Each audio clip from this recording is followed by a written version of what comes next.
നമസ്കാരം സുഹൃത്തുക്കളെ, എൻ്റെ പേര് സാഗർ. പുതിയൊരു വീഡിയോയിലേക്ക് ഏവർക്കും സ്വാഗതം. ഇന്നത്തെ വീഡിയോ വളരെ സ്പെസിഫിക് ആയിട്ടുള്ള ഒരു ടോപ്പിക് അല്ലെങ്കിൽ ഒരു കാര്യം നിങ്ങളായിട്ട് കമ്മ്യൂണിക്കേറ്റ് ചെയ്യാൻ വേണ്ടിയിട്ടാണ്. നിങ്ങൾ ഓൾറെഡി തമ്പനിയിൽ കണ്ടത് തന്നെയാണ്.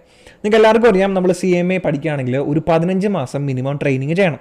കറക്റ്റ് അല്ലേ? ആ ട്രെയിനിങ് പണ്ട് ഒരു 6 മാസമായിരുന്നു, ഇപ്പോൾ 15 മാസമാണ്. 2020 മുതൽ അത് 15 മാസമാണ്. ഈ ട്രെയിനിങ്ങിൻ്റെ സമയത്ത് നമ്മൾ എവിടെയെങ്കിലും ഒരു ട്രെയിനിങ് സ്റ്റാർട്ട് ചെയ്തു, ഫോം സബ്മിറ്റ് ചെയ്തു, ആ കാര്യങ്ങളൊക്കെ നിങ്ങൾക്ക് അറിയാം. എപ്പോഴെങ്കിലും നമുക്ക് ഈ ട്രെയിനിങ് ക്യാൻസൽ ചെയ്യേണ്ടി വന്നു കഴിഞ്ഞാലോ, അല്ലെങ്കിൽ ഒരു സ്ഥലത്ത് നിന്ന് ഇപ്പോൾ ഒരു 6 മാസം ഒരു സ്ഥലത്ത് ട്രെയിനിങ് ചെയ്തു, പിന്നെ ബാക്കിയുള്ള പീരീഡിൽ എവിടെയെങ്കിലും ചെയ്യാൻ പറ്റുമോ എന്നുള്ള ക്വസ്റ്റ്യൻ എനിക്ക് ഒരുപാട് വരുന്നുണ്ട്. അപ്പോൾ അതിൻ്റെ ഡീറ്റെയിൽസാണ് ഞാൻ ഇന്ന് നിങ്ങൾക്ക് പറഞ്ഞു തരാനായിട്ട് പോണത്. ഇതിന് പല പല റീസൺസ് ഉണ്ടാവാം കേട്ടോ. മിക്കപ്പോഴും പിള്ളേർ വരുന്നതെന്ന് പറഞ്ഞാൽ ഒരിടത്ത് ട്രെയിനിങ് പോയി, അവിടുത്തെ അറ്റ്മോസ്ഫിയർ ശരിയല്ല, അല്ലെങ്കിൽ അവിടെ എന്തെങ്കിലുമൊക്കെ പ്രശ്നം കാരണം അവിടെ നിന്ന് ഇറങ്ങണം, പുതിയൊരു സ്ഥലത്ത് ട്രെയിനിങ്ങിന് പോകണം. അല്ലെങ്കിൽ ഒരു സ്ഥലത്ത് ട്രെയിനിങ് സ്റ്റാർട്ട് ചെയ്തു, ഒരു 3-4 മാസം കഴിഞ്ഞു, എനിക്ക് വേറൊരു സ്ഥലത്ത് ബെറ്റർ ഓപ്പർച്യൂണിറ്റി കിട്ടി, അപ്പോൾ അങ്ങോട്ടേക്ക് മാറാണ്. സർവൈവ് ചെയ്യാൻ പറ്റുന്നില്ല, ഇവിടെ ഇൻകം ഇല്ല, വേറെ സ്ഥലത്ത് ബെറ്റർ ഓപ്പർച്യൂണിറ്റി കിട്ടി, അങ്ങോട്ടേക്ക് മാറാണ്. ഇങ്ങനെയൊക്കെ ഉള്ളതായിരിക്കും നിങ്ങളുടെ കൺസേൺസ്. അപ്പോൾ ഇത് പോസിബിൾ ആണോ? പോസിബിൾ ആണെങ്കിൽ തന്നെ എങ്ങനെയാണ് അത് ചെയ്യേണ്ടതെന്ന് ഞാൻ നിങ്ങൾക്ക് ഡീറ്റെയിൽ ആയിട്ട് പറഞ്ഞുതരാം. അപ്പോൾ അതാണ് നമ്മൾ ഇന്നത്തെ വീഡിയോ. എന്താണ് നമ്മുടെ ട്രെയിനിങ്ങിൻ്റെ എംപ്ലോയർ ചേഞ്ച് ചെയ്യാനുള്ള പ്രൊസീജിയർ, അല്ലെങ്കിൽ ചേഞ്ച് ചെയ്യാൻ പറ്റുമോ അതിൻ്റെ പ്രൊസീജിയർ എങ്ങനെയാണെന്നാണ് നമ്മളിന്ന് സംസാരിക്കാനായിട്ട് പോകുന്നത്. സാറേ, ഞങ്ങൾക്ക് ഇപ്പോൾ ഈ വീഡിയോയുടെ ഇമ്പോർട്ടൻസ് ഇല്ല, ഞങ്ങൾക്ക് ഇപ്പോൾ അറിയേണ്ടത്, കാരണം ഞങ്ങൾ CMAക്ക് ജോയിൻ ചെയ്തതേ ഉള്ളൂ, ട്രെയിനിങ് ആക്കി ഇനി ഇൻ്ററൊക്കെ കംപ്ലീറ്റ് ചെയ്തതിന് ശേഷം ഞങ്ങൾ ചെയ്യുന്നുള്ളൂ. അങ്ങനെയാണെങ്കിൽ പോലും നിങ്ങൾ ഈ വീഡിയോ എവിടെയെങ്കിലും ഒന്ന് സേവ് ചെയ്ത് വെച്ചേക്ക്, അല്ലെങ്കിൽ ജസ്റ്റ് ഒന്ന് കണ്ടോ, പെട്ടെന്ന് ഒരു 2-3 മിനിറ്റ് കൊണ്ട് ഞാൻ കാര്യങ്ങളൊക്കെ കംപ്ലീറ്റ് ചെയ്യാം.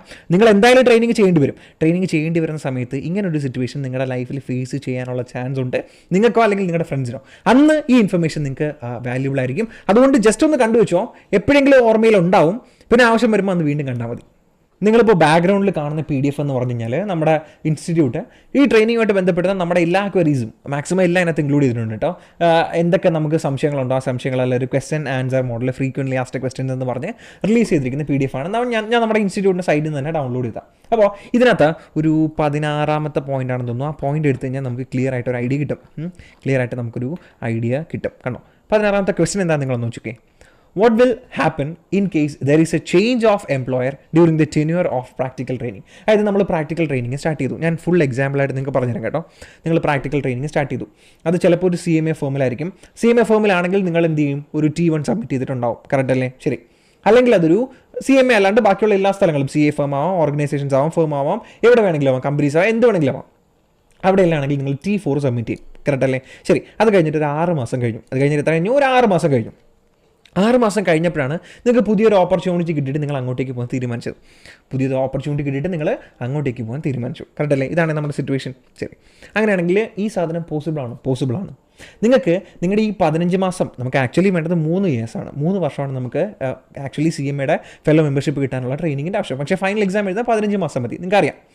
അപ്പോൾ ഈ ഒരു ഫുൾ ട്രെയിനിങ് പീരീഡിൽ നമുക്ക് 3 എംപ്ലോയറിൻ്റെ അടുത്ത് 3 പ്രാവശ്യം നമുക്ക് എംപ്ലോയീസിനെ ചേഞ്ച് ചെയ്യാൻ പറ്റും. അതായത് 3 സ്ഥലത്ത് നമുക്ക് ചേഞ്ച് ചെയ്യാൻ പറ്റും എന്നാണ് പറയുന്നത്. ഇതിൽ ഈ ലാസ്റ്റ് പോയിന്റ് വെച്ചോക്കെ, not more than 3 changes shall be allowed within the period of 15 months. കണ്ടോ, നമ്മുടെ ഈ 15 മാസത്തെ ട്രെയിനിങ്ങിൽ 3 പ്രാവശ്യം 3 സ്ഥലത്ത് നമുക്ക് ട്രെയിനിങ് ചെയ്യാം. എവിടെയൊക്കെ ചെയ്യാം? 3 പ്രാവശ്യം, അല്ലെങ്കിൽ 3 സ്ഥലങ്ങളിൽ നമുക്ക് ട്രെയിനിങ് ചെയ്യാം. 2 പ്രാവശ്യം ചേഞ്ച് ചെയ്യാം. അതായത് ഒരു സ്ഥലത്ത് പോയി ഒരു വട്ടം ചേഞ്ച് ചെയ്തു, മറ്റു സ്ഥലത്ത് പോയി ഒരു വട്ടം ചേഞ്ച് ചെയ്തു, മറ്റു സ്ഥലത്ത് പോയി. ഇങ്ങനെ നിങ്ങൾക്ക് 3 പ്രാവശ്യം ട്രെയിനിങ് ചേഞ്ച് ചെയ്യാൻ പറ്റും. ഈ ചേഞ്ച് ചെയ്ത് കഴിഞ്ഞാൽ അക്യുമുലേറ്റഡ് ആയിട്ട് കാൽക്കുലേറ്റ് ചെയ്യും. എന്ന് പറഞ്ഞാൽ ആദ്യത്തെ സ്ഥലത്ത് ഞാനൊരു 6 മാസം വർക്ക് ചെയ്തു, ആദ്യത്തെ സ്ഥലത്ത് ഞാനൊരു 6 മാസം വർക്ക് ചെയ്തു, പിന്നെ ഞാനൊരു 4 മാസം വർക്ക് ചെയ്തു, പിന്നെ അടുത്ത സ്ഥലത്ത് 5 മാസം വർക്ക് ചെയ്തു. പറ്റും. ഇതെല്ലാം കൂടെ കൂട്ടുമ്പോൾ അക്യുമുലേറ്റഡ് ആയിട്ട് 15 മന്ത്സ് വന്നാൽ പോരെ, 15 മാസം കൊണ്ട് പരിപാടി കഴിഞ്ഞു. പിടിക്കാം. അപ്പോൾ ട്രെയിനിങ് നമ്മൾ എംപ്ലോയറിനെ ചേഞ്ച് ചെയ്യാൻ പോസിബിളാണ്. പക്ഷേ ശ്രദ്ധിച്ചോ, ചില സിറ്റുവേഷനിൽ നിങ്ങൾക്ക് എംപ്ലോയറിനെ ചേഞ്ച് ചെയ്യാനായിട്ട് എംപ്ലോയർ T5 സബ്മിറ്റ് ചെയ്ത് തരത്തില്ല എന്ന് പറയും.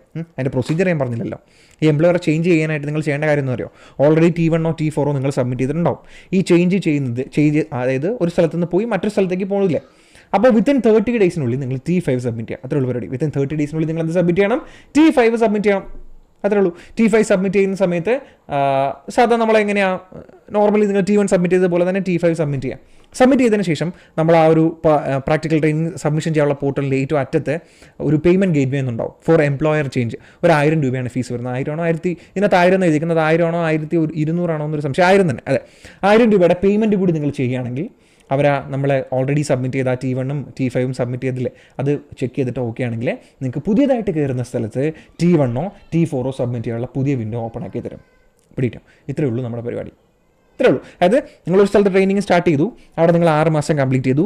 6 മാസം കംപ്ലീറ്റ് ചെയ്തിട്ട് ഇറങ്ങുമ്പോൾ എന്ത് ചെയ്യണം? T5 സബ്മിറ്റ് ചെയ്യണം. എത്ര ദിവസത്തിനുള്ളിൽ ചെയ്യണം? വിത്തിൻ 30 ഡേയ്സിനുള്ളിൽ T5 സബ്മിറ്റ് ചെയ്യണം. സബ്മിറ്റ് ചെയ്തിട്ട് എന്ത് ചെയ്യണം? ഒരു 1000 രൂപയുടെ എംപ്ലോയർ ചേഞ്ചിൻ്റെ ഓപ്ഷൻ ഇല്ലേ, ആ എംപ്ലോയർ ചേഞ്ചിൻ്റെ ഓപ്ഷൻ കയറിയിട്ട് 1000 രൂപയും കൂടെ പേ ചെയ്ത് കഴിഞ്ഞാൽ പുതിയതായിട്ട് നിങ്ങൾ കയറുന്ന സ്ഥലത്ത് T1 അല്ലെങ്കിൽ T4 സബ്മിറ്റ് ചെയ്യാനുള്ള വിൻഡോ അവർ ഓപ്പൺ ആക്കി തരും. എന്ന് പറഞ്ഞാൽ CMAൻ്റെ അടുത്താണെങ്കിൽ T1, ബാക്കിയുള്ള സ്ഥലങ്ങളാണെങ്കിൽ T4 സബ്മിറ്റ് ചെയ്യാനുള്ള വിൻഡോ ഓപ്പൺ ആക്കി തരും. വേറൊരു സിറ്റുവേഷൻ ഉണ്ട്, എന്താണെന്ന് പറയട്ടെ. അതായത് നിങ്ങൾ ട്രെയിനിങ് സ്റ്റാർട്ട് ചെയ്ത സ്ഥലത്ത് നിങ്ങളുടെ എംപ്ലോയറായിട്ട് എന്തെങ്കിലും പ്രശ്നങ്ങളുണ്ട്. ഇങ്ങനെയൊക്കെ ഒത്തിരി പേരായിട്ടാണ് വിളിക്കുന്നത്. ഇത് എന്തെങ്കിലുമൊക്കെ ഇഷ്യൂസ് ഉണ്ടാവാം, മനുഷ്യന്മാരുടെ കാര്യമാണ്. പിന്നെ നിങ്ങൾക്ക് തന്നെ അറിയാമല്ലോ, ഞാൻ പ്രത്യേകിച്ച് പറഞ്ഞു തരേണ്ട കാര്യമില്ല. എന്തെങ്കിലും ഇഷ്യൂസ് ഉണ്ടാവാം. അവിടെ നിന്ന് നിങ്ങൾ എന്തെങ്കിലും ഇഷ്യൂസ് കാരണം പുറത്ത് അവിടുന്ന് പോവുകയാണ്.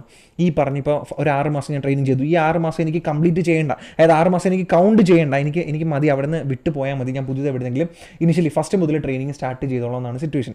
അല്ലെങ്കിൽ നിങ്ങളുടെ എംപ്ലോയർ T5 സബ്മിറ്റ് ചെയ്ത് തരുന്നില്ല എങ്കിൽ എന്താണ് ചെയ്യേണ്ടതെന്ന് നിങ്ങൾ ചെയ്യേണ്ട കാര്യം, ഇൻസ്റ്റിറ്റ്യൂട്ടിലേക്ക് ഒരു മെയിൽ അയക്കണം. അതിൻ്റെ പ്രോപ്പർ റീസണും കാര്യങ്ങളും വെച്ചുകൊണ്ട്. അല്ലെങ്കിൽ ഒന്നുകിൽ എൻ്റെ എംപ്ലോയർ എനിക്ക് തരുന്നില്ല, അല്ലെങ്കിൽ ഞാൻ ട്രെയിനിങ് ഡിസ്കണ്ടിന്യൂ ചെയ്യാണ്, എൻ്റെ ഈ പീരീഡ് കാൽക്കുലേറ്റ് ചെയ്യേണ്ടെന്ന് പറഞ്ഞിട്ട് ഒരു റിക്വസ്റ്റ് മെയിൽ അവർക്ക് പ്രോപ്പറായിട്ട് അയക്കണം. അങ്ങനെ അയച്ചു കഴിഞ്ഞാൽ അവർ തിരിച്ച് പറയാൻ പോകണമെന്നറിയോ, ഒരു നോ ഒബ്ജെക്ഷൻ സർട്ടിഫിക്കറ്റ് സബ്മിറ്റ് ചെയ്യാൻ പറയും. അതായത് നിങ്ങളുടെ ഇപ്പോൾ ഓൾറെഡി ഫസ്റ്റ് ട്രെയിനിങ് ചെയ്ത സ്ഥലത്ത് ആ എംപ്ലോയറുടെ കയ്യിൽ നിന്നൊരു നോ ഒബ്ജെക്ഷൻ സർട്ടിഫിക്കറ്റ് ഈ മെയിലിൽ തന്നെ തിരിച്ച് അങ്ങോട്ടേക്ക് റിപ്ലൈ മെയിൽ അയച്ച് കൊടുക്കാനായിട്ട് പറയും. അപ്പോൾ ആ നോ ഒബ്ജെക്ഷൻ സർട്ടിഫിക്കറ്റ് അവരുടെ കയ്യിൽ നിന്ന് വാങ്ങിയേ പറ്റൂ.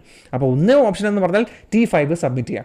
T5 സബ്മിറ്റ് ചെയ്ത് കഴിഞ്ഞാൽ നമ്മൾ ഓൾറെഡി ചെയ്ത ഈ ട്രെയിനിങ് പീരീഡ് കാൽക്കുലേറ്റ് ചെയ്യും, അതിൻ്റെ ബാക്കി ചെയ്താൽ മതി. ഇനി T5 സബ്മിറ്റ് ചെയ്തില്ലെങ്കിൽ ക്യാൻസലേഷന് വേണ്ടിയിട്ട് റിക്വസ്റ്റ് മെയിൽ ഇൻസ്റ്റിറ്റ്യൂട്ടിലേക്ക് അയക്കണം. അപ്പോൾ അവർ നിങ്ങളുടെ എംപ്ലോയറിൻ്റെ കയ്യിൽ നിന്ന് ഒരു നോ ഒബ്ജെക്ഷൻ സർട്ടിഫിക്കറ്റ് വാങ്ങിക്കൊണ്ടുവരാൻ പറയും. അപ്പോൾ നമ്മൾ ആ ഒരു നോ ഒബ്ജെക്ഷൻ സർട്ടിഫിക്കറ്റ് വാങ്ങിക്കൊണ്ടുവന്ന് അവിടെ മെയിലായിട്ട് സബ്മിറ്റ് ചെയ്ത് കൊടുക്കേണ്ടി വരും. അപ്പോൾ ഈ പീരീഡ് ക്യാൻസൽ ആവും, നമുക്ക് പുതുതായിട്ട് ട്രെയിനിങ് ചെയ്യാനായിട്ട് പറ്റും. ഈ 2 ഓപ്ഷൻസാണ് നിങ്ങൾക്ക് ഉള്ളത്. അപ്പോൾ എംപ്ലോയർ ചേഞ്ചുമായിട്ട് ബന്ധപ്പെടുന്ന എല്ലാ കാര്യങ്ങളും നിങ്ങൾക്ക് മനസ്സിലായി എന്നാണ് എനിക്ക് തോന്നുന്നത്. വേറെ എന്തെങ്കിലും ഡൗട്ട് ഉണ്ടെങ്കിൽ താഴെ കമൻറ്റ് ബോക്സിൽ നിങ്ങളൊന്ന് മെൻഷൻ ചെയ്താൽ മതി. അപ്പോൾ ഇത്രയേ ഉള്ളൂ, നമുക്കിനി അടുത്ത വീഡിയോയിൽ കാണാം. ബൈ.